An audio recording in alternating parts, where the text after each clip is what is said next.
আল্লাহ রাব্বুল আলামিন বলেন নূহ তাহলে তুমি একটা গাছ লাগাও।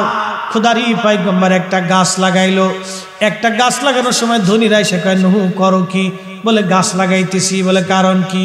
বলে এই গাছটা বড় হবে, গাছটা কাটবো, ফারবো, কাঠ বানাবো, নৌকা বানাবো, আল্লাহ মহাপ্লাবন দিবে, সারা পৃথিবী ডুবাই আল্লাহ পানিতে নিমজ্জিত করবে। এই গাছের ভিতরে আমার কালেমা যারা পড়বে, আমার কথা যারা শুনবে, তাদেরকে নৌকা সরাই আল্লাহ হেফাজত করবে। ধনীরা হাসে আর কয় নূহ পাগল হয়ে গেছে। দেখছো নূহ পাগল হয়েছে। গাছ লাগাইলেন 100 বছর আগে, গাছ বড় হলো 100 বছর। কত বছর? 100 বছরে বিরাট বড় গাছ হয়ে গেল, বিরাট বড় গাছ। 100 বছর পর্যন্ত আরো দাওয়াত দিলেন, মানে না। আরো 100 বছর দাওয়াত দিলেন নূহ আলাইহিস সালাম, তারপরও মানে না। বাজানো তন্মধ্যে 100 বছর পরে গাছটা বড় হয়ে গেল। আল্লাহ বলেন নূহ গাছ তুমি কেটে ফেলে দাও। নূহ আলাইহিস সালাম গাছ কাটতে লাগলেন। তখনও ধনীরা এসে, কাফেররা এসে বলল নূহ করো কি? বলে গাছ বানাইতেছি, কাঠ বানাইতেছি, এরপরে নৌকা বানাবো। নূহুরে পাগল হয়েছে। খোদারি পয়গম্বর নৌকা বানাইতে লাগলেন। 3 তলা বিশিষ্ট নৌকা হয়ে গেল। কোন কোন বর্ণনা আসছে 40 হাত লম্বা বিরাট বড় নৌকা নূহ আলাইহিস সালাম বানাইলেন। সেই গাছটা ছিল বাজান সেগুন গাছ। কি গাছ? সেগুন গাছ। এই জন্য সেগুন গাছের কাঠ খুব মজবুত। সেগুন গাছের কাঠ দিয়ে নৌকা বানানো, ঘরের আসবাবপত্র বানাইলে এটা টেকসই হয়। আল্লাহ সেগুন গাছ লাগাইলেন নূহ আলাইহিস সালাম রে দিয়া। সেগুন গাছ বানানো হলো। এই সেগুন গাছের কাঠ দিয়া বিরাট বড় নৌকা বানানো হলো 3 তলা বিশিষ্ট। আল্লাহ বলেন ওরে নূহ তোমার উপরে যারা ঈমান আনছে তাদেরকে তুমি নৌকার মধ্যে উপরের তলায় নিয়ে যাবা। আর এরপরে যারা আছে পশু প্রাণী জোড়ায় জোড়ায় জোড়ায় জোড়ায় জোড়ায় জোড়ায় তুমি প্রত্যেক তালার মধ্যে পশু পাখিগুলি নিয়ে যাও। জোড়ায় জোড়ায় তুমি নিবা। নূহরে যেই দিন একবারে আগুনওয়ালা চুলার ভিতর থেকে মাটি ফেটে পানি বের হবে, সেই দিন থেকে বুঝবা মহাপ্লাবন শুরু হয়ে গেল। তোমার উনুন থেকে, অর্থাৎ তোমার চুলার ভিতর থেকে আগুন ফেটে, আগুন মানে চুলা ফেটে পানি বের হতে থাকবে। জ্বলন্ত আগুনের চুলার ভিতর থেকে পানি আসবে। খুব মনোযোগ দিয়েন। লা ইলাহা ইল্লাল্লাহ, আল্লাহ ছাড়া আর কোনো মালিক নাই। আচ্ছা আপনারা বলেন, সমুদ্রের ভিতরে বহু প্রজাতির মাছ আছে, এমনকি 85,000 কোয়ালিটির জীব সৃষ্টি মাখলুক আল্লাহ পাক তৈরি করলেন। খুব মনোযোগ দিয়ে, সমুদ্রের ভিতরে বিরাট বিরাট কোয়ালিটির মাছ, অনেক বড় বড় মাছ আছে।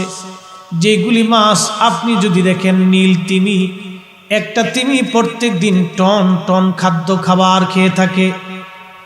ও মুসলমান, ডিসকভারি চ্যানেলের মধ্যে মাঝে মধ্যে দেখবেন এই নীল তিমিগুলি বিরাট আকারের, এক একটা প্রায় জাহাজের সমতুল্য হয়ে থাকে। আল্লাহ পাক এই নীল তিমিদেরকে খাবার খাওয়ান। একটা দিনের জন্য আমার আল্লাহ তাকে অভুক্ত রাখেন না। আপনার দেশে যত বিল বাওর আছে, এই বিল বাওরের ভিতরে লক্ষ লক্ষ কোটি কোটি মন টন মাছ হয়। এই যে আপনারা দেখেন আমাদের দেশে পদ্মা নদী, যমুনা নদী, মেঘনা নদী, আর ওই যে ব্রহ্মপুত্র থেকে শুরু করে বহু নদী আমাদের দেশ দিয়ে প্রবাহিত হয়ে গেল। আচ্ছা বলেন নদীর বয়স কত? জবাব দিবেন বাংলাদেশের বয়স যত, নদীর বয়স তত। এই ভূখণ্ডের বয়স যত, নদীর বয়স তত। কারণ এই ভূখণ্ড যতদিন আল্লাহ তৈরি করলেন ততদিন পর্যন্ত এই নদী এখনো প্রবাহিত হয়ে আছে। এই নদীর ভিতরে কোটি কোটি টন মাছ চলে গেল। পৃথিবীতে আর 2-1 বছর যায় নাই। আমাদের আগে ছিল ব্রিটিশ, ব্রিটিশদের আগে ছিল মোগল, মোগলদের আগে সালতানাত, সালতানাতদের আগে বহু রাজা ধীরাজরা চলে গেছে। বহু ধর্মের, সনাতন বলেন, বৌদ্ধ বলেন, শিখ বলেন, বহু জাতির বহু বর্ণের ধর্মের বাচ্চারা চলে গেল। হাজার হাজার বছর ধরে এই পৃথিবী চলমান। কোটি কোটি টন মন মাছ। বলেন তো খাবারটা দেয় কে? আল্লাহ। এতে কি কোনো সন্দেহ আছে? তাহলে সেজদা দিব কাকে? জিকির করব কার? প্রশংসা হবে কার? ইবাদত হবে কার? এই জন্য আল্লাহ বললেন ওয়াকাদা রাব্বুকা আল্লা তা'বুদু ইল্লা ইয়াহু ওয়া বিল ওয়ালিদাইনি ইহসানা।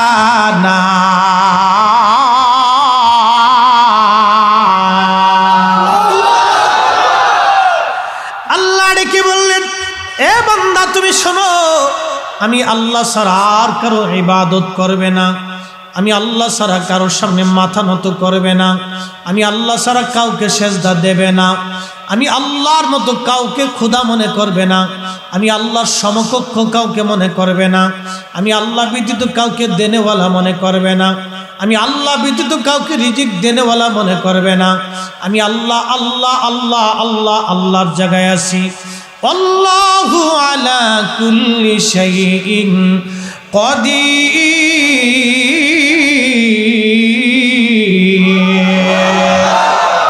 রব্বুল আলামিন সমস্ত জগৎ সমূহের রব। আসমানের উপরে 7টা আসমান আছে, 7 আসমানে যা কিছু আছে সব কিছু রব আল্লাহ। রব শব্দের অর্থ লালন পালন করনেওয়ালা, যিনি প্রতিপালন করেন তাকে রব বলা হয়। যেই জমিনের উপরে বসে আছেন এই জমিনের নিচে আরো 6টা জমিন আছে, মোট 7টা জমিন। এই জমিনের ভিতরেও আরো নদী আছে, সমুদ্র আছে।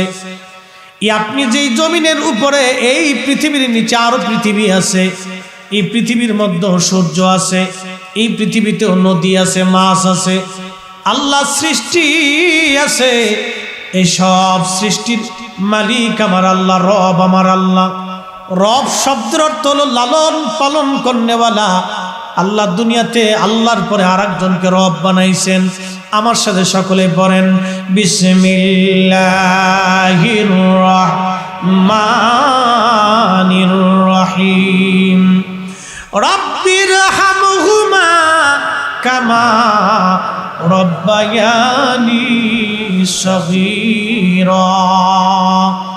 আমি বাবা মা সম্পর্কে আমার ভাইরা আলোচনা করেছেন। আমি শুধু এই আয়াতের উপরে ছোট্ট একটা টপিকস আপনাদের সামনে উপস্থাপন করি। হে লাকসামের মুসলমান, খুব মনোযোগ দিয়েন। আল্লাহ রব, বাবা মাও রব। আল্লাহ রব, বাবা মাও রব। আল্লাহ হলো রব্বুল আলামিন, বাবা মা হলো সন্তানের জন্য রব। কেমন করে দোয়া করলাম আল্লাহ শিখাইলেন কোরআনে, কোরআনের বাক্যে, মালিকের জবানে। এই কোরআন কিন্তু পৃথিবীর কোনো কারো কালাম না, পৃথিবীর কোনো লেখা কোনো কিতাব না, বই না, কোনো সাহিত্য প্রবন্ধ গ্রন্থই কোরআন না। কোরআন সরাসরি আল্লাহর কালাম, আল্লাহর জবানের বাক্য। লা রাইবা ফীহি, যেই কোরআনের মধ্যে কোনো সন্দেহ নাই। কথা বলেন ঠিক কিনা?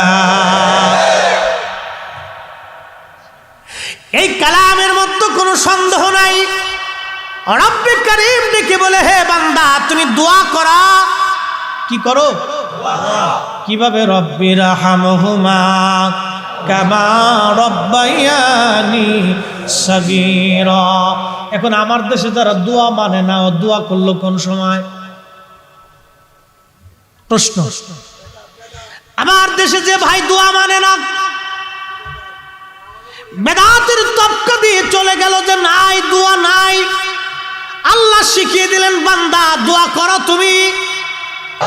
আল্লাহ বলেন যদি দোয়া নামক ইবাদত থেকে নিজেকে গুটায় নাও, সরায় নাও, অন্যজনকেও সরাও। আল্লাহ ডাক দেয়া বলেন বান্দারে তোমাকে অচিরে অপমান আর অপদস্থ করে আমি আল্লাহ তোমাকে জাহান্নামে পাঠাই দিব। আমার বাক্য না, এটা আল্লাহর কালাম। আমি নিজে তাফসীর করি নাই, আল্লাহর কসম। আমি আমার রাসূলের তাফসীর থেকে আপনাদেরকে শোনাইলাম। তিরমিজি কিতাবুত তাফসীর, আবু দাউদের আবওয়াবুদ দাওয়ার ভিতরে আয়াতের তাফসীরে আসছে। সূরা গাফির আরেক নাম সূরা মুমিন 60 নম্বর আয়াতের তাফসীরে নবীজি বলেন উম্মত তোমরা জানো আদ-দুআ ওয়াল ইবাদা, আল্লাহ কোরআনে বলেন উদউনি আস্তাজিব লাকুম, আদ-দুআউ ওয়াল ইবাদা। আল্লাহ এখানে দোয়ার কথা বলেছেন, দোয়ার কথা বলেছেন। অতএব দোয়া করাটা এটা আল্লাহর আইন, নবীর তরিকা। যারা অস্বীকার করে বেদাতের তবকা দিয়ে আজকে আমাদের দোয়া বন্ধ করে দিতে চায়, মূলত এরা আল্লাহর সাহায্য থেকে আমাদের দূরে সরাইতে চায়। কথা বলেন ঠিক কিনা? তাহলে কোরআনে আল্লাহ দোয়া শিক্ষা দিলেন, রব্বির রাহমাহুমা কামা রাব্বায়ানি সগীরা। এখন দোয়া করব না ছাড়ব? হাজার বেদাতের ফতোয়া দিক, আল্লাহর কোরআনে যখন দলিল পেয়ে গেলাম তখন আর এটা বেদাত হয় নাই, এটা এখন ইবাদতে পরিণত হয়ে গেছে। এই যে রব বাবা মা সম্পর্কে আল্লাহ পাক বললেন, হে আমার বান্দারা তোমরা এইভাবে দোয়া করো, হে রব আপনি আমার বাবা মাকে সেইভাবে কবরের ভিতরে জান্নাতে লালন পালন করেন যেইভাবে আমার বাবা মা আমাকে ছোট্ট কালে লালন পালন করেছিল। এখন প্রশ্ন করবেন, হুজুর ছোট্টকালে কিভাবে বাবা মা লালন পালন করলো?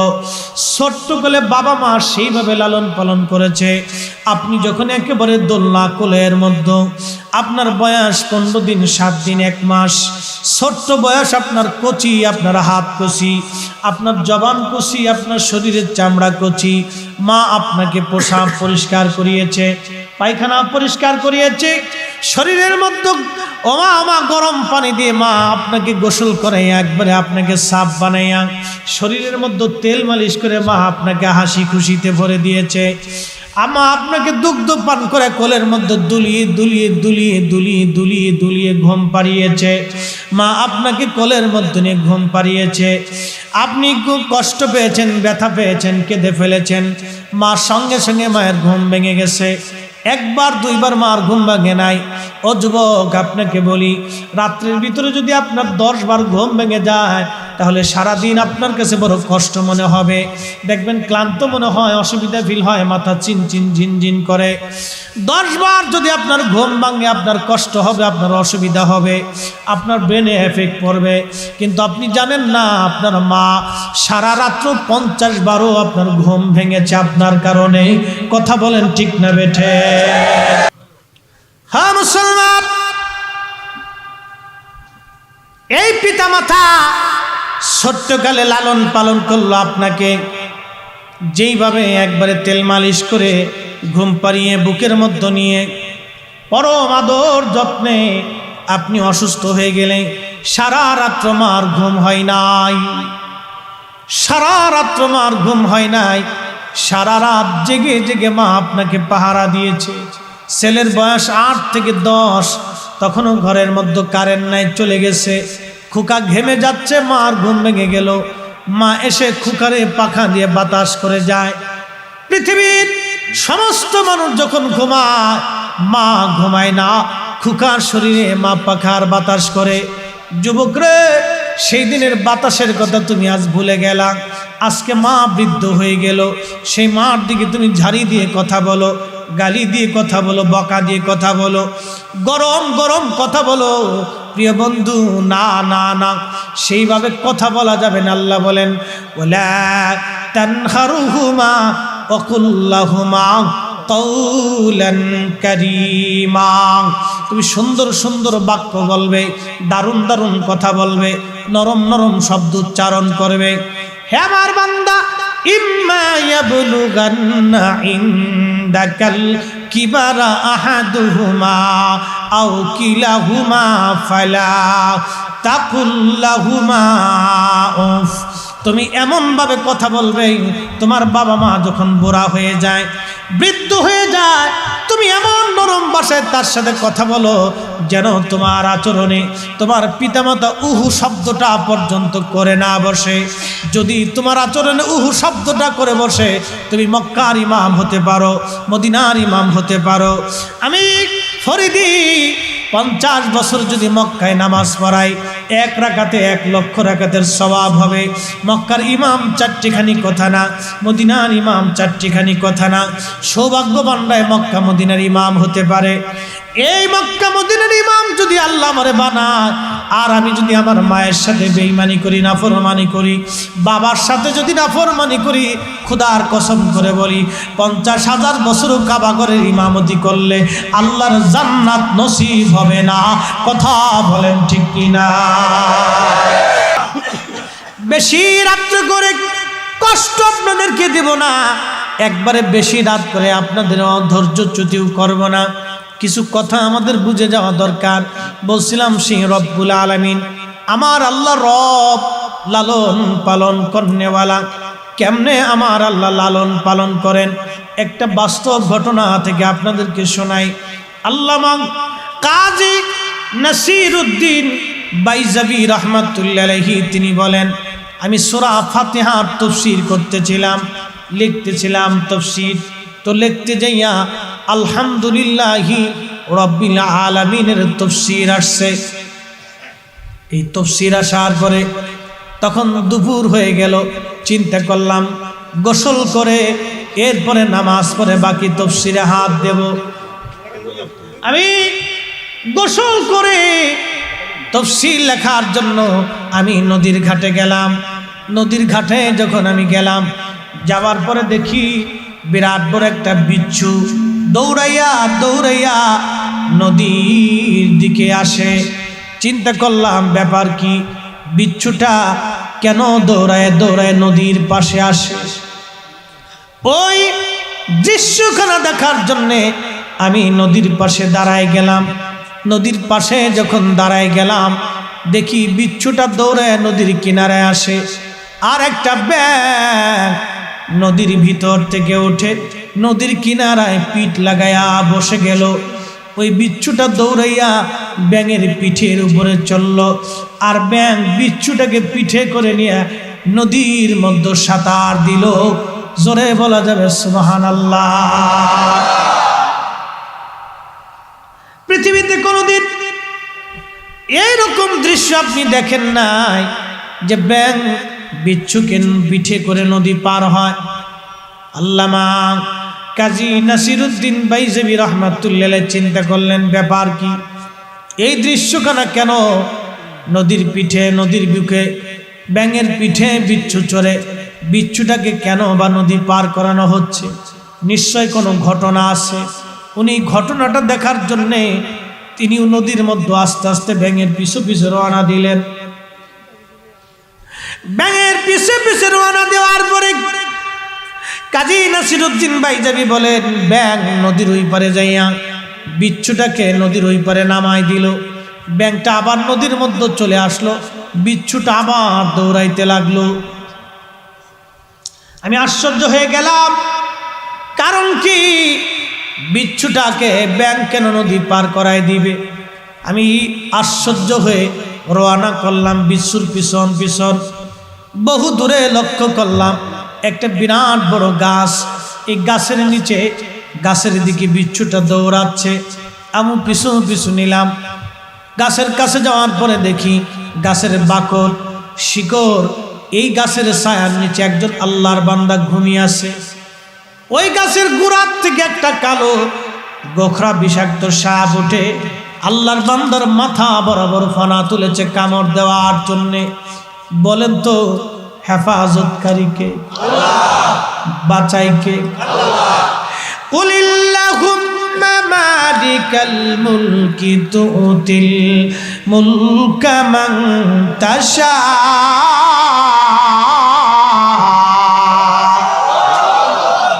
মুলকের মালিক আল্লাহ।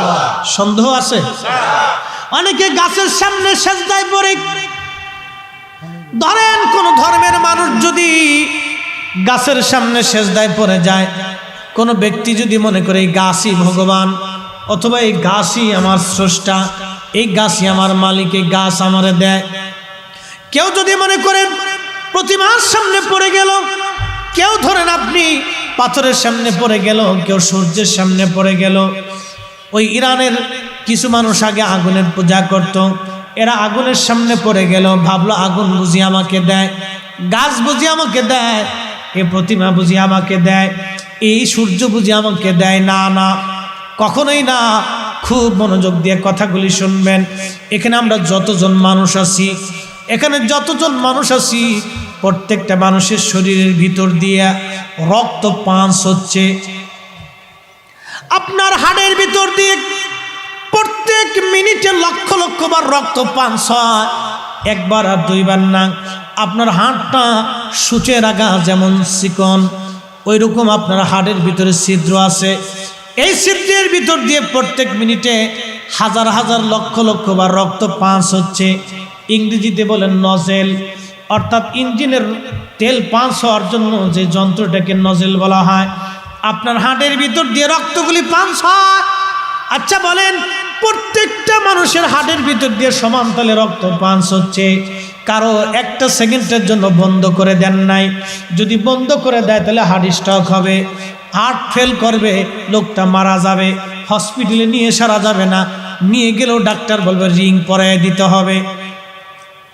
প্রত্যেকটা মানুষের হাড়ের ভিতর দিয়ে রক্ত একসাথে এক নাগারে যিনি পাস করেন, এই মহা ক্ষমতার মালিকের নাম কি? সন্দেহ আছে? না সূর্য, না গাছ, না আগুন, না কোনো পাথর? কে? আল্লাহ বলেন তুখরিজুল হাইয়া মিনাল মাইয়িতি ওয়া তুখরিজুল মাইয়িতা মিনাল হাই। আল্লাহ ডেকে বললেন, আমি মরা থেকে জিন্দা বের করি, জিন্দা থেকে আমি আল্লাহ মরা বের করি। আল্লাহর ক্ষমতা আছে। তাহলে সেজদা হবে কার? জিকির হবে কার? ইবাদত হবে কার? আমরা আসছি কার জন্যে? বসলাম কার জন্যে? আল্লাহর জন্যে। খুশি করব কাকে? আল্লাহকে। আল্লাহকে খুশি করার জন্য আমরা এখানে আসছি। আল্লাহর পরে আমরা যাকে বেশি ভালোবাসবো তিনি অন্য কেউ না, তিনি রাহমাতুল লিল আলামিন। আল্লাহ তার লকব দিয়েছেন ওয়ামা আরসালনাকা ইল্লা রাহমাতাল লিল আলামিন। শ্রেষ্ঠ নবী দিলাম রে তরিয়ে নিতে রোজ হাসরে, পথ না ভুলি তাই তো দিলে, পথ না ভুলি তাই তো দিলে পাক কুরআনের বাণী। খুদা তোমার মেহেরবানি।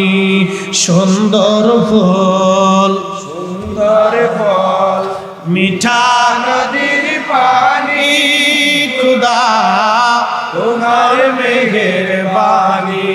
খুদা তোমার মেহেরবানি। সন্দেহ আছে?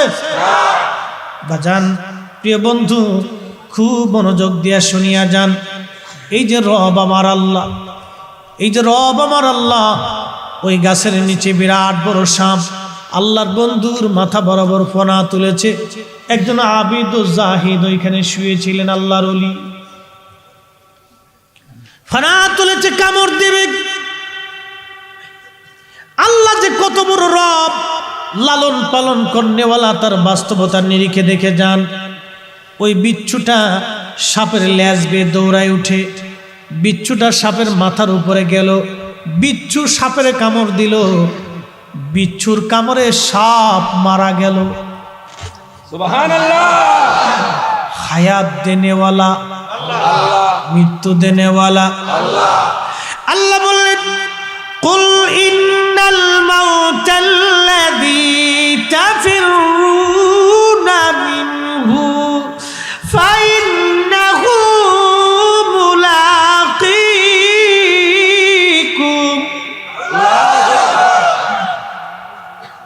হুজুর আপনি বলিয়া দেন, আমার বান্দাদেরকে বলেন মরণ সপ্তম আসমানে পালাক না কেন, সপ্ত জমিনের নিচে পালাক না কেন, মরণ তার সাথে মোলাকাত করবে, মরণ থেকে সে পালাইতে পারবে না। সুম্মা তুরাদ্দুনা ইলা আলিমিল গায়বি ওয়াশ শাহাদা। এরপরে সে এমন একজন মালিকের কাছে আসবে যে প্রকাশ্যও জানে অপ্রকাশ্যও জানে, গোপনেও জানে গোপনেও জানে। আমার আপনার ওপেন গোপন যিনি জানেন তিনি আল্লাহ। আল্লাহ ছাড়া কেউ জানে না। গোপনে এমন গুনাহ আছে আল্লাহ ছাড়া কেউ জানে না। যদি দুনিয়ার মানুষ ওইটা দেখতো আমাদেরকে সমাজ থেকে আলাদা করে দিত। গোপনে ওপনে যা কিছু করেন যিনি একমাত্র জানেন তিনি আমার আল্লাহ। ও বন্ধু, ওই মালিকের চোখ ফাঁকি দেওয়ার কায়দা নাই। দুনিয়াতে আপনি জুলুম করেন, অন্যায় করেন, মানুষের জমিন দখল করার চিন্তা করেন, অন্যের ক্ষতি করার ধান্দা করেন, অন্যের মাথায় বাড়ি দেওয়ার চিন্তা করেন। ও যুবক, আপনাকে বলছি পালানোর কোনো রাস্তা নাই। একদিন মাটির ভিতরে হবে ঘর রে মনামা, কেন বাঁধো দালান ঘর মনামার, কেন বাঁধো দালান ঘর। আমার দেশের অনেকেই অন্যের মাথায় বাড়ি দিয়ে বিরাট বড় বড় বিল্ডিং বানায়। আচ্ছা বলেন, ওই বিল্ডিং নিয়ে কবরে যাওয়ার কোনো সুযোগ আছে? ওই বিল্ডিং এ পরে যিনি মালিক হবে তিনি তিনার সন্তান। আচ্ছা বলেন, জাহান্নামের ওই কঠিন লেলিহানে সম্পদ যারা জাকাত দেয় না, যারা জাকাত আদায় করে না, দান যারা করে না, অপরের সম্পদ যারা মেরে খেয়ে বিরাট বড় বড় জমি বাড়ি গাড়ির মালিক যারা হয়ে যায়, ও বাজান, আমার বাংলাদেশে এমন ধনী আছে যিনি 100 কোটি টাকা, যার উপরে জাকাত ফরজ হয়েছে, 100 কোটি টাকায় 2.5 কোটি টাকা জাকাত। তাহলে 1000 কোটি টাকায় কত টাকা জাকাত হতে পারে একটু চিন্তা করেন। 1000 কোটি টাকায় কত টাকা জাকাত হবে? আমার দেশে এরকম বহু ধনী আছে যার 100 কোটি টাকার জাকাত হয়ে গেছে কিন্তু জাকাত দেয় না। জাকাত দেয় কি জানেননি? জাকাতের লুঙ্গি আলাদা, জাকাতের কাপড় আলাদা, জাকাতের সালোয়ার কামিজ আলাদা, জাকাতের গেঞ্জি আলাদা, জাকাতের গামছা আলাদা। যারা আজকে জাকাতের কাপড় চোপড় লুঙ্গি গামছা সালোয়ার কামিজ কাপড় আলাদা বানাইলো, ওরাই হলো আজাজিলের খালাতো ভাই। এটা কি জাকাত না শয়তানি? এটা মানুষ দেখানো জাকাত। এই জাকাতের কাপড় 2 দিন পরে এই পাশ দিয়ে ক্ষয়ে যায়, এই পাশ দিয়ে ছিঁড়ে যায়, এই পাশ দিয়ে পয়সে যায়, এগুলি জাকাত না। আল্লাহ বলেন তাআরুজুল মালাইকাতু ওয়ার রূহু ইলাইহি ফি ইয়াউমিন কানা মিকদারুহু 50 আলফা সানা। আল্লাহ বলেন বান্দারে, যেই দিন রুহু আর মালাইকা ফেরেশতার রুহু যেই দিন আল্লাহর দরবারে হাজিরা দিবে, ওই মেহেশরের মাঠ তোমরা জানো কতদিন হবে? দুনিয়ার 50,000 বছরে এক জায়গা করলে যত বড়, হাসরের একটা মাঠ হবে তত বড়, হাসরের একটা দিন হবে তত বড়। আল্লাহর নবী বললেন, দুনিয়ার মধ্যে যারা অবৈধভাবে সম্পদ রুজি করে, আমার দেশে অনেকে নেশার ব্যবসা করে, গাঁজার ব্যবসা করে। কয়েকদিন আগে খবরে দেখলাম কুষ্টিয়াতে প্রত্যেক বছরে 200 কোটি টাকার নেশা দ্রব্য বিক্রি হয়। তার মানে আপনাদের লাকসামে হয় না? এই গাঁজা কি কুত্তায় খায় না শিয়ালে খায়? কবি বলেছেন, চালাও সে পথে যে পথে তোমার প্রিয়জন গেছেন চলি, চালাও সে পথে যে পথে তোমার প্রিয়জন গেছেন চলি। যে মাটির উপরে আজ আপনি বসা, এই মাটির নিচে আগামী দিন আমাদের ঘর হবে বন্ধু। কথা ঠিক কিনা বলেন? যে মাটির উপরে বসে আছেন এই মাটির নিচে ঘর হবে। কত পোকা কত মাকড়, ঘরের মধ্যে মা বিছানা করে দিল, বিবি সাহেবা আপনার বিছানা করে দিল, এই বিছানার সঙ্গে যাবে না, এই খাটটাও যাবে না, এই বাড়ি যাবে না, সব কিছু রেখে দুনিয়ার থেকে চলে যাওয়া লাগবে। প্রিয় বন্ধু, শূন্য হাত সেই দিন কিছুই সাথে যাবে না। ভাই বন্ধু, আপনজনা সঙ্গে তোমার কেউ যাবে না রে।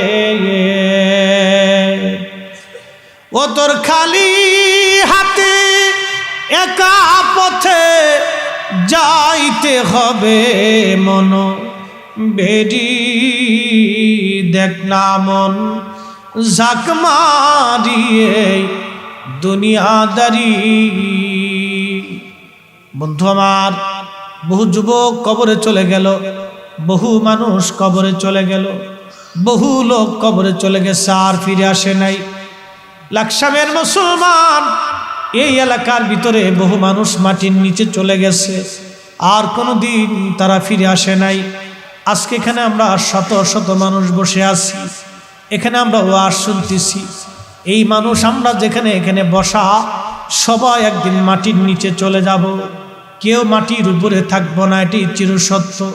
আল্লাহ বলেন, কুল হুজুর আপনি বলেন, ইন্নাল মাউতাল্লাযী তাফিরুনা মিনহু ফাইন্নাহু মুলাকিকুম।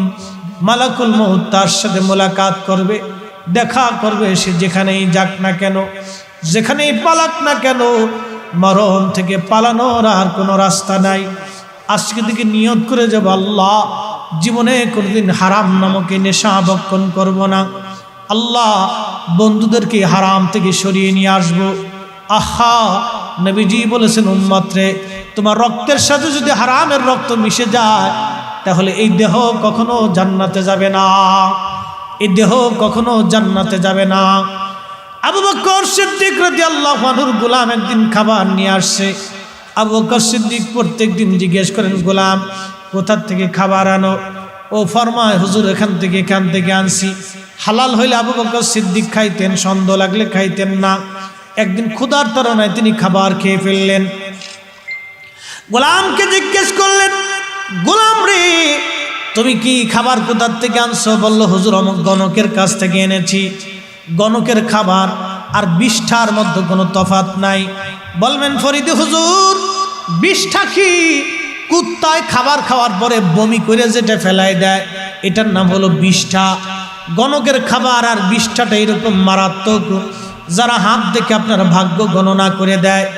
ও বজুন, খুব মনোযোগ দিবেন, ভাগ্য কোনো ব্যক্তির হাতে না, ভাগ্য কার হাতে?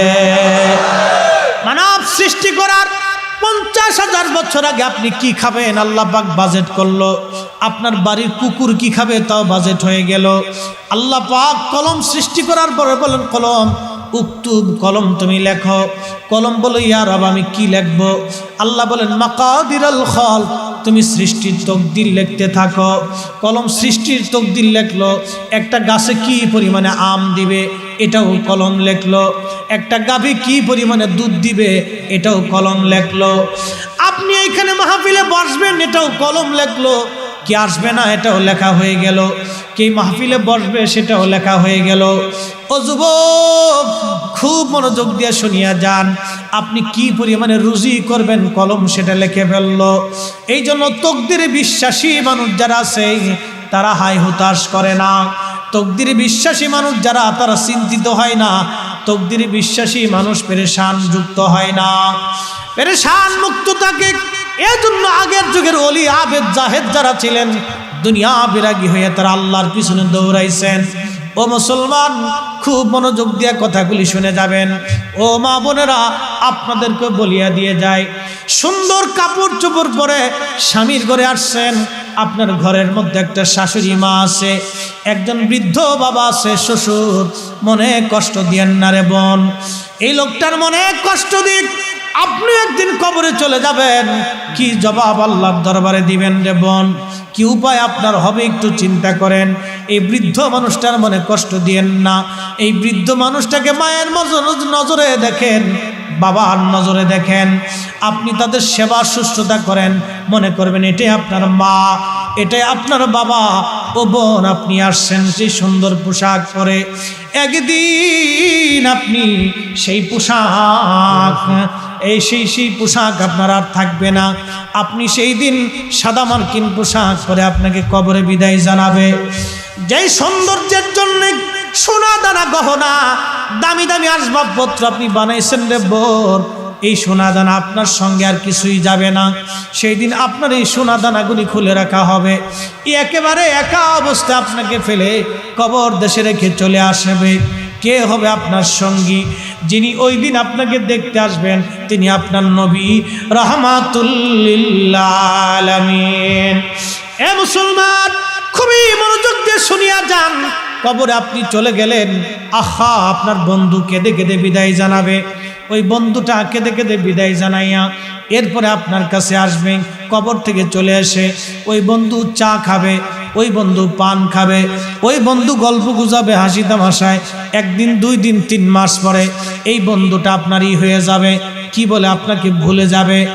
আপনার সন্তান 1 বছর কি 2 বছর পর আপনাকে ভুলতে বসে যাবে, হয়তো মনে রাখবে না।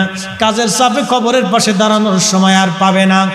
আপনার বিবি হয়তো কিছুদিন মনে রাখার পরে কাজের চাপে সন্তান আর নাতিনাত নিয়ে সে ব্যস্ত হয়ে যাবে, আপনার কথা হয়তো ভুলে যাবে। ওই কবরে আপনি একা, ওই কবরে আপনি একা। কে আপনাকে দেখতে আসবে, কে আপনাকে দেখবে? এই জন্য কবরে 2টা জিনিস নিয়ে যাওয়া লাগবে। 1 নম্বরে ঈমান, 2 নম্বরে আমল। 1 নম্বরে ঈমান, 2 নম্বরে আমল। আল্লাহর ও বন্ধু, আল্লাহর বান্দারা শুনিয়া যান, ওই কবরে যিনি আপনাকে দেখতে আসবেন বারবার তিনি রাহমাতুল লিল আলামিন। একবার জোরে বলা যাবে কি আল্লাহু আকবার। হুজুর দলিল কি? সহিহ হাদিস থেকে দলিল দিয়ে যায়। মুসনাদে আবু ইয়ালা আল মুসল্লির মধ্যে এসেছে, নবীজি বলেন, উম্মতরে হায়াতি খায়রুল লাকুম তুহাদ্দিসুনা ওয়া ইউহাদ্দিসু লাকুম ওয়া ওয়াফাতি খায়রুল লাকুম তুরাদু আলাইয়া আমালুকুম। ও আমার উম্মত, আমার হায়াতও তোমাদের জন্য মঙ্গলময়। আমি বেঁচে থাকতাম, তোমরা মুশকিলে পড়তা, আমি সমাধান বাতলাই দিতাম। আমার ইন্তেকাল তোমাদের জন্য মঙ্গলময়, কেননা তুরাদু আলাইয়া আমালুকুম, আমার ইন্তেকালের পরে তোমাদের আমল সমূহ আমি নবী দেখতে পারবো। আমি নবীকে সেই দিন আমলগুলি দেখানো হবে। আর আমল যদি ভালো দেখি, ফামা রাআইতু মিন খায়রিন হামাদুল্লাহ, আমল যদি ভালো দেখি উম্মতরে, তোমাদের আমলগুলি নিয়ে আমি আল্লাহর দরবারে প্রশংসা করতে থাকবো। আমার ওয়াইদু শাররি ইস্তিগফারতুল্লাহ লাকুম, তোমাদের আমল যদি খারাপ হয় আমি নবী তোমাদের আমল নিয়ে আল্লাহর দরবারে ক্ষমা চাইতে থাকবো। তাহলে ওই কবরে যিনি দেখতে আসবেন তিনি নবী, যিনি খোঁজ নেবেন তিনি নবী। অতএব দুনিয়ার জগৎ থেকে ওই নবীর গোলামি করে যাওয়াই বুদ্ধিমানের কাজ। কথা বলেন ঠিক কি না? আসেন, শেষ সময় হযরত নূহ আলাইহিস সালামের কথাটা বলে দিয়ে যাই। খুদারি পয়গম্বর নূহ আলাইহিস সালাতু ওয়াস সালাম 1 বছর না 800 বছর ধরে আল্লাহ পাক দাওয়াত দিলেন। নূহ নবী দাওয়াত দিলেন এক বাক্য, লা ইলাহা ইল্লাল্লাহ, আল্লাহ ছাড়া কোনো মাবুদ নাই, তোমরা এই কথাটা মানো। ওরা বলল, না না, আমরা কখনোই মানব না। ওই 80 জন লোক যারা দিন কবুল করলো, তাদের ভিতরে আছে দিন মজুর, কেউ আছে আধা ভিখারি, কেউ আছে মনে করেন ওই যে গরিব মানুষ, দিন আনে দিন খায়। এরকম অভাবী মিসকিন গরিব মানুষটা নূহ আলাইহিস সালামকে ভালোবেসে কালেমা পড়ল। সমাজের প্রতাপশালী ধনী ব্যক্তি যারা আছে তারা আর কালেমা পড়ল না। তারা নূহ নবীকে ভর্ৎসনা করতে লাগলো, ও নূহ, তুমি এগুলি কোথা থেকে আনছো, এগুলি আমরা মানি না। কিন্তু দিন মজুর অভাবী মিসকিন যারা, তারা কালেমা পড়ল। সমগ্র নবীরাই কালেমার দাওয়াত দিলে আগে গরিব মানুষ কবুল করেছে। আমার নবীও যেই দিন কালেমার দাওয়াত দিলেন, সর্বপ্রথম গরিব মানুষ আর দাস আর অভাবী মিসকিন শ্রেণীর মানুষরা দিন কবুল করেছিল। একজন বেলাল, একজন খাব্বাব, একজন ওয়াসাল কারনি, একজন সুমাইয়া, একজন ওই যে হযরতে রাসূল কারীমের সাহাবী দরিদ্র মিসকিন আবু যর গিফারি। এরকম গরিব মানুষ যারা ছিল তারা দিন কবুল করলো, ধনীরা আগে কবুল করে নাই। ধনীরা নবীকে আগে মানতে পারে নাই। এই জন্য আল্লাহ রসুল বলতেন, উম্মত, গরিবের মধ্যে তোমরা আমাকে তালাশ করো, আমাকে গরিবের মধ্যে খুঁজে পাইবা, আর গরিব মানুষ আমাকে ভালোবাসবে। এই জন্য দেখবেন আহলে সুন্নাতুল জামাতের মধ্যে রসুল যারা ভালোবাসে তাদের অধিকাংশই গরিব মানুষ।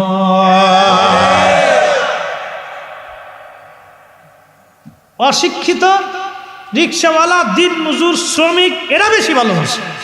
এরাকে আমার দলিল লাগতো না, বিনা দলিলই মানি। কি কথা কর না কেন? এরাকে দলিল লাগতো না, বিনা দলিলই চল। নবী মানার জন্য দলিল লাগবো? হ্যাঁ, দলিলের প্রয়োজন। যিনি হাতের ইশারা করলে চাঁদ দ্বিখণ্ডিত হয়েছে, তার আবার দলিল কি? এক বেদুইন এসে বলল, হুজুর, মুস্তাদরিক হাকিমের হাদিস, আমি কালেমা পড়ব, কিন্তু শর্ত হলো ওই যে গাছ আছে, ওই যে গাছ, ওই গাছ যদি হেঁটে হেঁটে এসে আপনার কালেমার সাক্ষ্য দেয়, আমি কালেমা পড়ব। নবী বলেন, বেদুইন, বধু, আমি গাছকে ডাকতে হবে না, তুমি গাছের কাছে যা বলো আখিরি নবী রাহমাতুল লিল আলামিন তোমাকে ডাকতেছে। সুবহানাল্লাহ। এসেছে বেদুইন, হুজুর কালেমা পড়ব, যদি গাছ হেঁটে হেঁটে এসে সাক্ষ্য দেয়। নবীজি বললেন, বেদুইন, আমি ডাকতে হবে না, তুমি যা গাছের বলো, গাছ আমার কাছে চলে আসবে, যে বলো নবী ডাকতেছে। বেদুইন যা গাছের বলে, গাছ শুনছো নবী তোমাকে ডাকে? একটু জোরে বলেন সুবহানাল্লাহ। প্রশ্ন জবাব, গাছে কি আরবি ভাষা জানে?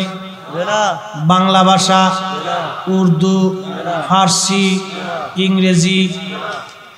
বেদুইন যায় আরবিতে বলল, গাছ নবী ডাকে। গাছ নবী তোমাকে ডাকে। গাছটার ডান দিকে একটা মোচড় দিল, বাম দিকে একটা মোচড় দিয়ে তার শিকড় উঠাইয়া শিকড়ের সাহায্যে গাছ হাঁটতে লাগলো। আজকের গাছ কি জড় পদার্থ কিনা? জড় জড় মানে এটা বসে থাকে, এটা হাঁটাহাঁটি করে না, স্থানান্তরিত হয় না, এটা এক জায়গায় বসে থাকে। গাছের ধর্ম পরিবর্তন হয়ে গেল, আইন পরিবর্তন হয়ে গেল, কারণ নবী ডাকছে। নবী ডাকার কারণে আইন চেঞ্জ। এতদিন ছিল জড় পদার্থ, এখন হয়ে গেল হাঁটাহাঁটি পদার্থ, এখন পা হয়ে গেল। এতদিন কথা বলল না, এখন গাছের জবান খুলে গেল। একবার জোরে বলা যাবে কি মারহাবা? বনের যত পশু গণ ভক্তি করতই দুই চরণ, মেঘমালা ছায়া দিত গায় গো নবীজি, কোন সাধনে পাইব তোমায়? গোলামেরে দেখা দিবেন গো নবীজি, কোন সাধনে পাইব তোমায়? প্রিয় বন্ধুগণ, গাছ হেঁটে হেঁটে নবীজির সামনে দাঁড়াইয়া ডালপালাগুলি ঝুঁকাইয়া নবীর সামনে মাথা নত করে দিল। একবারে ঝুঁকাই দিল। ঝুঁকাই দিয়া নবীকে সালাম দিচ্ছে, আসসালাতু আসসালামু আলাইকা ইয়া রাসূলুল্লাহ। এতদিন গাছের জবান ছিল না, আজকে নবীর কারণে জবান খুলে গেল, আইন আল্লাহ পরিবর্তন করে দিল। এতদিন গাছে হাঁটলো না, আজকে হাঁটা শিখলো। এতদিন গাছ কারো কথাই শুনলো না, আজকে আরবি ভাষাও বুঝলো। নবীজি বললেন, গাছ তুমি আমার কালেমার সাক্ষ্য দাও। নবী বলার সঙ্গে সঙ্গে গাছ বলতে লাগলো, লা ইলাহা ইল্লাল্লাহু মুহাম্মাদুর রাসূলুল্লাহ সাল্লাল্লাহু আলাইহি ওয়াসাল্লাম। এবার ওই বেদুইন ডাক দিয়ে বলল, হুজুর আমি কালেমা পড়তে পারি, আরো শর্ত আছে। দেখেন তখনও মনে করেন যে দলিল আরো চায়। কার কি শর্ত? বলে, হুজুর এই গাছ যদি জায়গা মতো চলে যায়। আল্লাহর নবী বলেন, গাছ তুমি জায়গা মতো চলে যাও। গাছ হেঁটে হেঁটে জায়গা মতো যে আবার বসে গেল, যেরকম গাছ ওই রকম হয়ে গেল। এরপরে বেদুইন বলল, হুজুর আর দেরি না, আপনি কালেমার সাক্ষ্য আমার দিয়ে দেন। কালেমা পড়ে ফেললো বেদুইন। ও মুসলমান, নূহ নবী একদিন না দুই দিন না 800 বছর ধরে কালেমার দাওয়াত দিলেন। 800 বছর পর্যন্ত তারা মানল না। এরপরে আল্লাহ পাককে বলেন, আল্লাহ 800 বছর ধরে দাওয়াত দিলাম, এই গরিব মানুষ কয়েকজন মানুষের ধনীরা মানে না, আল্লাহ তুমি এবার গজব চাপায় দাও, এই জাতির কাছে আর দাওয়াত দেওয়া যাবে না, এরা মানেই তো না, এরা খালি গজব চায়। ওই ধনী ধনী ব্যক্তি যারা প্রভাবশালী আছে এরা খালি কয়, ও নুহুরে তোর আল্লাহর এত ক্ষমতা, একটু গজব আনা তো দেখি, একটু গজব আনা দেখি তোর আল্লাহর কত ক্ষমতা আছে। আল্লাহ রাব্বুল আলামিন বলেন, নুহু তাহলে তুমি একটা গাছ লাগাও। খোদারি পয়গম্বর একটা গাছ লাগাইলো। একটা গাছ লাগানোর সময় ধনীরা এসে কয়, নুহু করো কি? বলে গাছ লাগাইতেছি। বলে কারণ কি? বলে এই গাছটা বড় হবে, গাছটা কাটবো, ফারবো, কাঠ বানাবো, নৌকা বানাবো, আল্লাহ মহাপ্লাবন দিবে, সারা পৃথিবী ডুবাই আল্লাহ পানিতে নিমজ্জিত করবে। এই গাছের ভিতরে আমার কালেমা যারা পড়বে, আমার কথা যারা শুনবে, তাদেরকে নৌকা সরাই আল্লাহ হেফাজত করবে। ধনীরা হাসে আর কয়, নুহু পাগল হয়ে গেছে। দেখছো নুহু পাগল হয়েছে। গাছ লাগাইলেন 100 বছর আগে, গাছ বড় হলো 100 বছর। কত বছর? 100 বছরে বিরাট বড় গাছ হয়ে গেল, বিরাট বড় গাছ। 100 বছর পর্যন্ত আরো দাওয়াত দিলেন, মানে না। আরো 100 বছর দাওয়াত দিলেন নূহ আলাইহিস সালাম, তারপরও মানে না। বাজানো তন্মধ্যে 100 বছর পরে গাছটা বড় হয়ে গেল। আল্লাহ বলেন, নুহু গাছ তুমি কেটে ফেলে দাও। নূহ আলাইহিস সালাম গাছ কাটতে লাগলেন। তখনও ধনীরা এসে, কাফেররা এসে বলল, নুহু করো কি? বলে গাছ বানাইতেছি, কাঠ বানাইতেছি, এরপরে নৌকা বানাবো। নুহুরে পাগল হয়েছে। খোদারি পয়গম্বর নৌকা বানাইতে লাগলেন। 3 তলা বিশিষ্ট নৌকা হয়ে গেল। কোন কোন বর্ণনা আসছে 40 হাত লম্বা, বিরাট বড় নৌকা নূহ আলাইহিস সালাম বানাইলেন। সেই গাছটা ছিল বাজান সেগুন গাছ। কি গাছ? সেগুন গাছ। এই জন্য সেগুন গাছের কাঠ খুব মজবুত। সেগুন গাছের কাঠ দিয়ে নৌকা বানানো, ঘরের আসবাবপত্র বানাইলে এটা টেকসই হয়। আল্লাহ সেগুন গাছ লাগাইলেন নূহ আলাইহিস সালাম রে দিয়া। সেগুন গাছ বানানো হলো। এই সেগুন গাছের কাঠ দিয়া বিরাট বড় নৌকা বানানো হলো, 3 তলা বিশিষ্ট। আল্লাহ বলেন, ওরে নুহু, তোমার উপরে যারা ঈমান আনছে তাদেরকে তুমি নৌকার মধ্যে উপরের তলায় নিয়ে যাবা।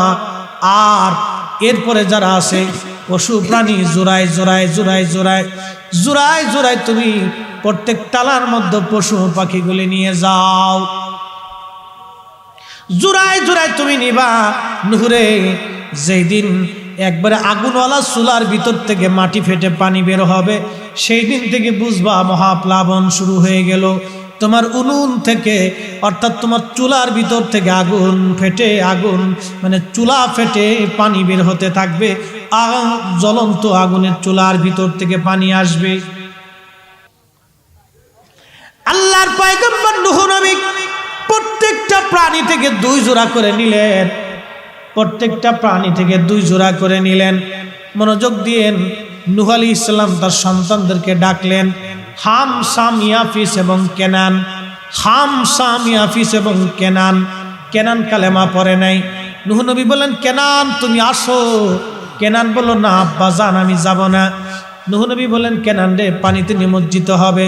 কেনান ডাক দিয়ে বলেন, সবচাইতে বড় পাহাড়ের উপরে আমি চলে যাব, তারপরও বাপ তোমার সাথে যাব না। এই জন্য কোন কোন ছেলে আছে কেনানের মতো বাপের কথা শুনে না। কি কথা কন না কে? কেনানের মতো শয়তান, বাপের কথা শুনে না। হযরত নূহ আলাইহিস সালাম যে ছেলেরা মেয়েরা বাপের কথা শুনে না, এটা কেনানের খাসলাত পাইছে। ওটা কেনানের চরিত্র। কি কথা কন না কে? মনে বুঝছি। আচ্ছা যাক, তখনের 2 ঘন্টা শেষ। গল্পটা কই শেষ করছি, এটা বাস্তব। হযরত নূহ নবী রান্না শুরু করলেন। চুলা ফেটে আগুন আসতে লাগলো, আসমান ফেটে গেল, জমিন ফেটে গেল, খালি পানি আর পানি আর পানি, পানি আর পানি আসতে লাগলো। সারা পৃথিবী পানিতে নিমজ্জিত। নূহ আলাইহিস সালাম প্রত্যেকটা জোড়ায় জোড়ায় জোড়ায় করে আল্লাহ রাব্বুল আলামিনের পয়গম্বর ওই জাহাজের মধ্যে তিনি এই পশু পাখিগুলি নিলেন। শয়তান চিন্তা করলো, এখন আমার উপায় কি হবে? এখন যদি নূহ নবীর নৌকায় উঠতে না পারি তো আমার বিপদ। এই পানির মধ্যে আল্লাহ তো আমারও সুবায়ে মারবে। শয়তান করছে কি, গাধার লেজ ধরে আস্তে করে পালাইয়া পিছন দিক দিয়ে একবারে ভুরুত করে নৌকার মধ্যে চলে গেছে, গাধার পিছনে দৌড়িয়ে। সুবহানাল্লাহ, গাধার পিছনে ধরে শয়তানে নূহ আলাইহিস সালামের নৌকায় ঢুকে পড়ছে। নৌকায় ঢুকে পড়ছে গাধার পিছনে লেজ ধরে। এই শয়তান খুব মনোযোগ দিন, প্রত্যেকটা প্রাণী জুড়ায় জুড়ায় নূহ আলাইহিস সালাম নিয়ে নিছে।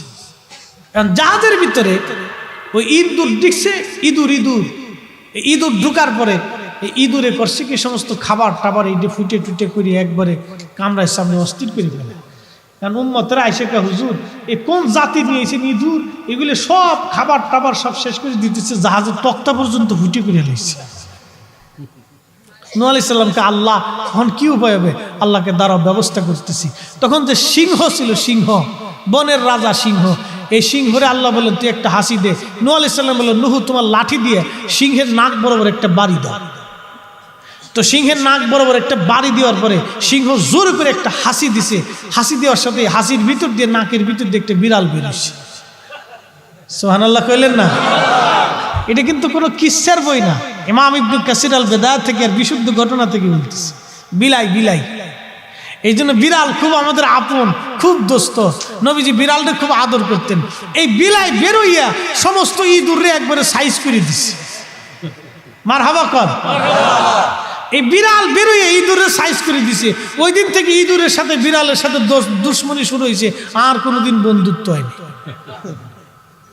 এই জন্য ঘরে বিড়াল পালবেন, বিড়াল খুব উপকারী জিনিস। আল্লাহ পৃথিবীতে ওরে পাঠাইছে মানুষের উপকার করার জন্য। মারহাবা বলবেন? বিড়ালরে আল্লাহ পাঠাইছে মানুষের উপকার করার জন্য। এই জন্য দেখতে এটা সিংহের মতো, বাঘের মতো দেখা যায়, কিন্তু বাঘ টাক না। ও আপনার ঘরের ভিতরে শুয়ে থাকবে, ময়লা আবর্জনায় থাকে না, ও বসা গসায় কোথায় শুবে না। আপনার বিছনাথ ভালো জায়গা হলে প্রধানমন্ত্রী হলে কোনো ভ্যালু নাই আপনার। কি কথা করলে? ও রাষ্ট্রপতিও চিনে না। যদি রাষ্ট্রপতির ঘরে বিড়াল থাকে তো ওইটা রাষ্ট্রপতির খেতার ভিতরে যে শুয়ে থাকে। জিজ্ঞেস করে রাষ্ট্রপতি মহোদয় কেমন আছে? খুব দারুণ জিনিস এটা। ও তো খাবেই, আপনার ঘরের জিনিস ও খাবে না তো কি কুত্তায় খেয়ে যাবে নাকি? ও তো ঘরের ভিতরে থাকে, ওর কাজই তো ঘরেরটা খাওয়া। আপনি সাইডে শুনে থাকবেন ও মাছ খাবে, মাছ পাইলে আর হুঁশ থাকে না। ওরে সর্বনাশ, মাছের গিরান পাইলেছে ও কোথার থেকে যেখান থেকে সেখান থেকে আসবে। আল্লাহ না, এটা তো আল্লাহ ও আমাদেরকে বানাইছে আমরা উপকারের জন্য। মারহাবা বলেন। নবীর একজন সাহাবী ছিলেন আবু হুরায়রা রাদিয়াল্লাহু আনহু। তো বিড়াল ছানা খুব ভালোবাসতেন। তো একদিন জুব্বার আস্তিনে কইরা বিড়ালের বাচ্চা লইছে। বিড়ালের বাচ্চা জুব্বার ভিতরে করে লইছে, এটার ভিতরে ঢুকাই লইছে। তো ভিতরে ঢুকায় যখন নিয়ে আইছে, তা আল্লাহর নবীর সামনে নামানোর পরে রাসূল কারীমের সামনে দিয়ে বিড়াল ফুরুত করে একটা দৌড় মারছে। নবীজি মুস্কি হাসি দিয়ে বলেন, ইয়া আবু হুরায়রা, ও বিড়ালের বাপ। মারহাবা কর। কিসের বাপ? এই বিড়ালের মালিক, বিড়ালের বাপ। ইয়া আবু হুরায়রা, বিড়ালের বাপ। তা আবু হুরায়রা রাদিয়াল্লাহু আনহু চিন্তা করলেন, আমার নাম হলো আব্দুর রহমান। ইসলাম গ্রহণ করার আগে নাম ছিল আব্দুল শামস। আব্দুল শামস থেকে আব্দুর রহমান হয়েছি। এখন নবী আমারে বলেন বিড়ালের বাপ, তাহলে এটা আর সাইডে দিয়ে লাভ নেই, এটা বরকতের নাম। আজকে থেকে আমার নাম আবু হুরায়রা। সুবহানাল্লাহ। দেখেন ওনার নাম হয়ে গেছে আবু হুরায়রা, বিড়ালের বাপ। তো বিড়াল পালবেন। বিড়ালের একটু উপকার আছে। বলে হুজুর কি উপকার? আপনার ঘরে জিনের উপদ্রব আসবে। বিড়াল ও নিঃশ্বাসের সাথে জিন শুষে নিয়ে যায়। আর বিড়াল যতক্ষণ ঘরে থেকে জিন ওই ভিতরে আসে না। সাপ, পোকা টোকা এগুলো অনেক কিছু ঘরের ভিতরে ঢুকে না। জিন আপনার ঘরে মাঝে মধ্যে সাপের আকৃতি নিয়ে আসে। এই জন্য কখনো ঘরের মধ্যে যদি সাপ আসে, হ্যাঁ তুমি চলে যাও, এই আল্লাহর বান্দা তুমি চলে যাও। যদি না যায় তাহলে বুঝবেন এটা সাপ, এটা জিন না। আর যদি চলে যায় তাহলে বুঝবেন জিন। যদি না চলে যায় তাহলে এরপরে সাইজ করে দাও, কায়দা মতো ফিটে এটা শটাং করে দিই। হ্যাঁ, জিনেরা সাপের আকৃতি নিয়ে মাঝে মধ্যে আপনার ঘরে আসবে। এই বিড়াল থাকলে আবার এটা আসে না। বিড়াল থাকলে এটা পালায়। বিড়াল ওদেরকে শুষে নিঃশ্বাসের সাথে নিয়ে চলে যায়। বিড়াল ভালো, আদর করবেন, খাওয়াবেন, আপনার ঘরে দুধ, এরপরে গোশত, মাছ যা আছে দিয়ে দিবেন, খা। আমার ঘরে একটা আছে, মেয়েরা নানি বাড়িতে নিয়েছিল ছোটকালে, বাচ্চা তো আসার পরে বাসার ভিতর তো চিল্লে ফাল্লা, মা সারা নিয়ে চলে এসে নানি বাড়িতে খুশি মনে। পরে এই যেটা দুধ আর গোশত খাইতে খাইতে এখন আর ভাতই খাই না। কি যে জমিদার, এই যাবৎ পর্যন্ত দুধ আর গোশত আর মাছ খেয়ে বেঁচে গেছে। আমি ওকে দেখলে মাঝে মধ্যে চিন্তা করি, হে রব, ওরে যা বরাদ্দ করছো, ওই যে গোশত আর দুধ আর মাছ খাওয়া শিখছে, এই পর্যন্ত গোশত দুধ মাছ খেয়ে শিখছে, এটা 9টা বাচ্চা হয়েছে। 3 দিন আগে 3টে হয়েছে। এই ঘরের ভিতরে আইসে কেউ কেউ কেউ করে যতক্ষণ দুধ না দিবে ততক্ষণ পর্যন্ত যাবে না। আমারে জ্বালাইবো না মেয়েদেরকে জ্বালাইবো না মেয়ের মায়ের জ্বালাইবো। আমি মাঝে মধ্যে ধরে নিয়ে চিন্তা করি, আল্লাহ ওরে যে দুধ বরাদ্দ করছো, ও দুধ খাবি, দুধ না দেওয়া পর্যন্ত আমার ঘরে তো যাইতে না। খাবার দুধ দিতে হবে, না গোশ দিতে হবে, না মাছ দিতে হবে। আমি ওরে জমিদার, আমার কপালও যা জুটে না, তোর কপালও তা জুটে। এটা আল্লাহর সৃষ্টি, আল্লাহ ওর বরাদ্দ করে রাখছে। ওই যে সৃষ্টির 50,000 বছর আগে আল্লাহর জন্য বরাদ্দ করছে। কি কথা কন ঠিক কিনা? রিজিকের মালিক আল্লাহ। ওয়াতারযুকু মান তাশাউ বিগাইরি হিসাব।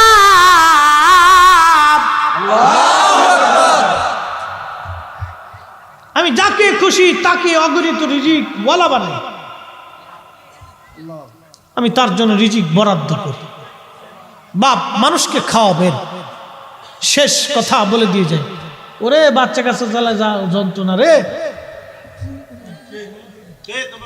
ওরা ওই আজকে মনে করছি ঈদের আনন্দ লাগছে, বাচ্চা কাচ্চা বুঝেন না। ওয়ালা ইয়াহুদ্দু আলা তুআমিল মিসকিন।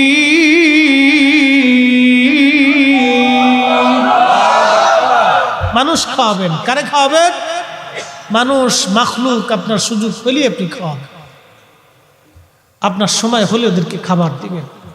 খাবারের উপরে ইসলামের ভিতরে সবচেয়ে উত্তম নেকির কাজ হচ্ছে তুতঈমুত তুআম, মানুষকে খাওয়ানো। তুতঈমুত তুআম, মানুষকে খাওয়ানো। আমরা বিভিন্ন মাহফিলে তাবারক দেখি না বাপ, এটা ভালো কাজ দিবে।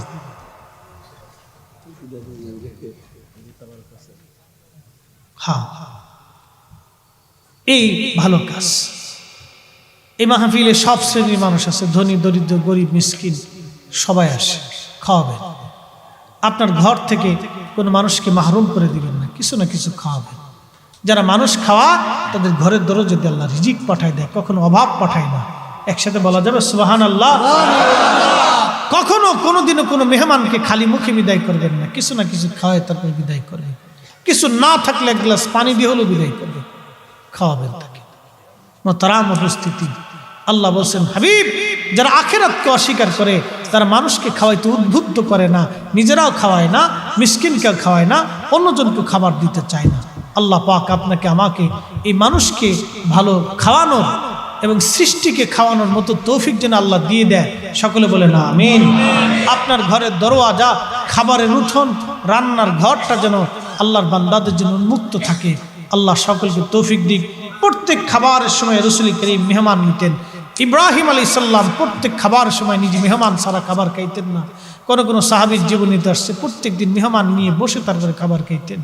আল্লাহ পাক প্রত্যেক কবুল করুক। মদিনাতে এখনও দেখবেন আনসারি মাদানী অরিজিনাল যারা আছে তারা দেখবেন মদিনাতে ঘুরে ঘুরে খাবার খাওয়ায়। সুবহানাল্লাহ বলা যাবে? হ্যাঁ, তারা মানুষকে ঘুরে ঘুরে খাবার খাওয়ায়, এই দেয় সেই দেয়, খেজুর দেয়, এই ওদের ভালো জিনিস পানি দেয়, জমজমের পানি দেয়, দামি দামি খেজুর এনে খাওয়ায়, বাচ্চাদেরকে খাওয়ায়। মদিনার মহিলারাও পর্যন্ত কি চমৎকার। আমি উহুদে গেছি, এক মহিলা মাথার থেকে পা পর্যন্ত বুরকা আবৃত, একবারে মাথার থেকে পা পর্যন্ত বুরকা, জুতা মোজা চশমা দিয়ে একবারে ঢাকা, কিচ্ছু দেখার সুযোগ নেই। আর আমরা দেশের বিডিরা তো কই লাভ নেই, এটা বুরকা না টুরকা না সুরকা বোঝা যায় না। নতুন নতুন যে কত সিস্টেমের বুরকা, আরা ফারা সারা, in the sira, in the fara, in the tight, in the fight, in the fitting, in the sitting. সব সিটিং বাস। কি কথা কর না ভগি জগিতে দেশ ভরে গেছে রে ভাই। বুরকা পরে আবার চশমা একটা পরে কপালে ফুটাও লাগে এমনি টেরে টেরে যায়। কে রে তোর এই অভ্যাস হইছো কবে থেকে? লুচ্ছে বাপ, এই অবস্থা চলতেছে, এই অবস্থা আসতেছে। কে এইগুলো কেন? তো মহিলা দুইটা বাচ্চা নিয়ে আসছে, এত সুন্দর বাচ্চা দুইটা, মাশাআল্লাহ। ছোট বোনটা আর ভাইটা আমাকে দেখে বলতো ইয়া হাজি আল্লাহ রূপ, ইয়া হাজি আল্লাহ তাল, ইয়া আল্লাহ তাল। কাছে কাছে সালাম দিলাম, আমার খেজুর দিল, খাইলাম। ও সারা উহুদ বলে বলে ঘুরতেছে আর হাজিদেরকে খেজুর খাওয়াইতেছে। জিজ্ঞেস করে আনতে মাদানি? হ্যাঁ না মাদানি। তার একটা চুমা দিলাম, বাচ্চাটাকে, ছেলেটাকে একটা চুমা দিলাম, মাদানি। তখন বুঝতে পারলাম যে এই জন্যই তো খাওয়াইতেছে। মাদানিদের অভ্যাস হলো মানুষকে খাওয়ানো। এটা রাসূল কারীমের সারা জীবনে মদিনার এই আমল করতেন, মানুষকে খাওয়াইতেন, একবারে ঢালাভাবে খাওয়াইতেন। আর এখন আমরা খাওয়ানোর কথা বলে খালি করে ভেজা। কি কথা কর না কেন? বেদাত আর ভেজা, বেদাত আর ভেজা। এই শয়তানি একটা ফতোয়া পাইছে, এইটা দিয়ে আমার দেশের এই খাওয়া দাওয়া মানুষের রিজিক নষ্ট করে দিতেছে। কি কথা কর না কেন? আবার কেউ আছে কি কয় জানেন? আবার আমার দেশে কেউ আছে কয় ওই সাধারণ আবিজাবি শিল করতে কয় লাভ নেই। আস্তাগফিরুল্লাহ আলাইহি, সাধারণ মানুষকে শিল করতে বানায় বলেছে। আর একজন কাফেরও যদি হয় তার মুখে খাবার দিলে খুশি হয় কে? আল্লাহ। আপনার বাড়ির প্রতিবেশী হিন্দু হবে, বৌদ্ধ হবে, খ্রিস্টান, নাসারা, শিখ, অন্য যে কোনো ধর্মের হোক না কেন, ওর ঘরে যদি খাবার না থাকে আর আপনি যদি রাত্রিবেলা খেয়ে তাহাজ্জুদ নামাজও পড়েন, তারপর আপনি ইমানদার হতে পারেন না। কেন? আল্লাহর বান্দা না খেয়ে ঘুমিয়েছে। আল্লাহ জিজ্ঞেস করবে আমার বান্দা কেন না খেয়ে ঘুমিয়েছিল, তুমি বলো। তোমার ঘরের খাবার থাকতে সেদিন জবাব কি হবে? এই জন্য সে যে ধর্মেরই হোক, আপনার বাড়ির পাশে প্রতিবেশী দরিদ্র হলে আপনার ঘর থেকে যেন তার ঘরে খাবার যায়। আল্লাহ পাক আমাদেরকে বুঝার তৌফিক দিক বলেন আমিন। এসেছেন যত নবী সকলে